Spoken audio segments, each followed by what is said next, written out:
En el nombre del Padre, del Hijo y del Espíritu Santo. Amén. Lectura del Santo Evangelio según San Juan. En aquel tiempo, cuando Jesús estaba en la mesa con sus discípulos, se conmovió profundamente y declaró: Yo les aseguro que uno de ustedes me va a entregar. Los discípulos se miraron perplejos unos a otros porque no sabían de quién hablaban. Uno de ellos, al que Jesús tanto amaba, se hallaba reclinado a su derecha. Simón Pedro le hizo una señal y le preguntó: ¿De quién lo dice? Entonces él, apoyándose en el pecho de Jesús, le preguntó: Señor, ¿quién es? Le contestó Jesús: aquel a quien yo le dé este trozo de pan que voy a mojar. Mojó el pan y se lo dio a Judas, hijo de Simón el Iscariote. Y tras el bocado entró en él Satanás. Jesús le dijo entonces a Judas: lo que tienes que hacer, hazlo pronto. Porque ninguno de los comensales entendió a qué se referían. Algunos supusieron que como Judas tenía a cargo la bolsa, Jesús le había encomendado comprar lo necesario para la fiesta o dar algo a los pobres. Judas, después de tomar el bocado, salió inmediatamente. Era de noche. Una vez que Judas se fue, Jesús dijo: ahora ha sido glorificado el Hijo del Hombre, y Dios ha sido glorificado en él. Si Dios ha sido glorificado en él, también Dios lo glorificará en sí mismo, y pronto lo glorificará. Hijitos, todavía estaré un poco con ustedes. Me buscarán, pero como les dije a los judíos, así se los digo a ustedes ahora. A donde yo voy, ustedes no pueden ir. Simón Pedro le dijo: Señor, ¿a dónde vas? Jesús le respondió: a donde yo voy no me pueden seguir ahora, me seguirás más tarde. Pedro replicó: Señor, ¿por qué no puedo seguirte ahora? Yo daré mi vida por ti. Jesús le contestó: ¿con qué darás tu vida por mí? Yo te aseguro que no cantará el gallo antes de que me hayas negado 3 veces. Palabra del Señor.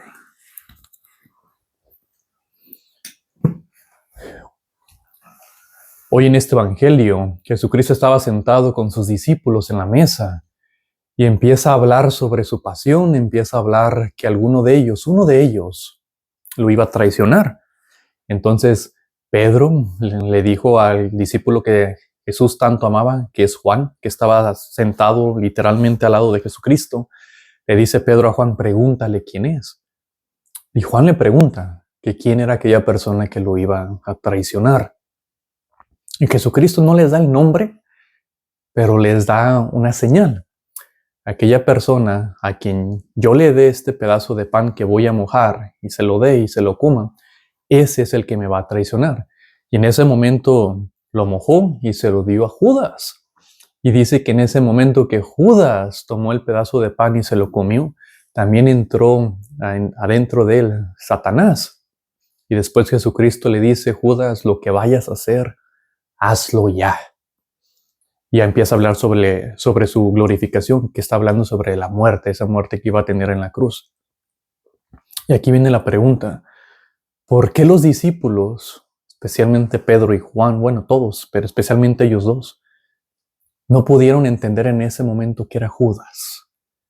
Porque dice de que ellos pensaron de que Judas solamente había salido para darle algo de dinero o de comer a los pobres o hacer unas compras para la fiesta de la Pascua. Ellos era lo que estaban pensando. Sin embargo, Jesucristo estaba hablando sobre que alguien lo iba a entregar, que alguien lo iba a traicionar. Ellos no podían, en ese momento, no pudieron hacer esa conexión, que era lo que estaba sucediendo. Y la razón por la cual para ellos todavía no entendían qué era lo que estaba pasando, era porque adentro de ellos y en su experiencia con Jesucristo, siempre había habido puras cosas bonitas.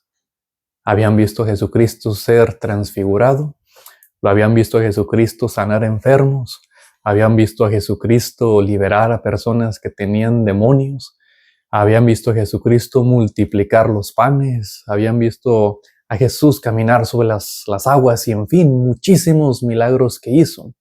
Entonces para ellos, en su mente, no cabía una muerte, no cabía que Jesucristo iba a perder, se pudiera decir así, que Jesucristo lo iban a matar, que Jesucristo lo iban a golpear, a traicionar, todo ese tipo de cosas negativas no cabían en ellos porque pensaban, si este es Dios, es el Hijo de Dios, pues no tiene sentido que le pase nada malo. Y no es verdad que muchos de nosotros así también creemos o pensamos y nos relacionamos con Dios.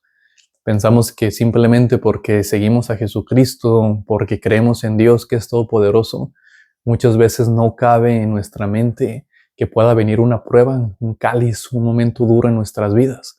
Y a veces cuando llega ese momento, a veces hasta nos enojamos con Dios. Nos enfadamos, ¿por qué a mí? ¿Por qué dejaste que me pasara esto y esta situación?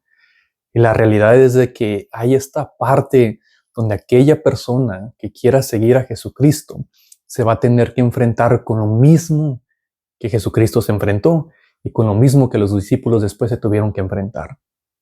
Y los tres enemigos principales que nos tenemos que enfrentar va a ser el enemigo del pecado, Satanás, y nuestros propios malos deseos, que es crucificar lo que nosotros queramos para que se haga así la voluntad de Dios, especialmente los malos deseos que nos pueden llevar al pecado.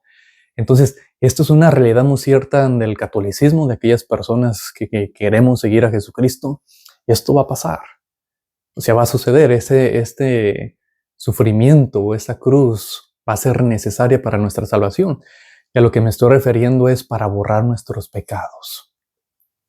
¿Por qué Dios Padre decidió en toda su sabiduría, en toda su omnipotencia, todo ese poder que tiene, decidir salvarnos de esta manera? Lógicamente es para demostrar su amor, pero nos demostró su amor borrando nuestros pecados. Es cierto que Jesús sanó simplemente con una palabra, liberó también solamente con una palabra, pero no borró nuestros pecados simplemente diciéndonos borro tus pecados, sino que los borró haciendo un sacrificio en la cruz.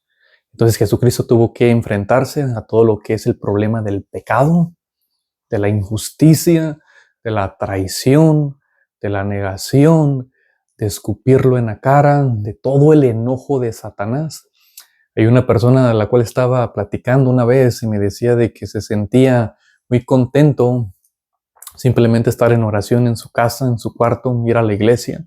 Y decía, yo así me sentía muy tranquilo. O sea, yo así vivía mi vida, simplemente una vida común, yendo al trabajo y manteniendo mi vida en oración. Hasta que Dios me llamó a servirle. Y sí, a través de que empecé a decirle que sí, a través de ese servicio empecé a notar de que a veces Satanás se enojaba conmigo, me ponía el pie, me empezaban a tener las cosas a veces un poco difíciles, a veces no funcionaban las cosas como yo pensaba o planeaba, y se me hacía mucho a veces muy difícil caminar este camino con Jesús. Y le dije, pues buena señal, eso es buena señal que vas por el camino correcto, porque eso es lo que pasa. Y si no quieres que te pase nada de esto, que nada, especialmente a lo que le pasó a Jesucristo, entonces pues deja de rezar. Entonces ya no vas a poder seguirlo porque esto es lo que sucede. Esa es parte de, y esta parte de sufrir con Cristo es parte del plan de salvación para cada uno de nosotros. Entonces tal vez al principio no lo vamos a entender porque podemos razonarlo muchísimo, pero no se trata tanto de razonarlo. Se va a tratar al momento cuando suceda todo esto, que veas que Satanás está enojado contra ti, se está lanzando todas sus flechas en contra tuya. Todo lo que uno necesita y tiene en ese momento va a ser nuestra fe. El no tener miedo y tener fe. Y confiar al Dios en 100% para que sí podamos seguir avanzando. Que al final del día este plan de Dios es perfecto y siempre nos va a llevar hacia la vida eterna. Y que Dios Todopoderoso los bendiga en nombre del Padre, del Hijo y del Espíritu Santo. Amén.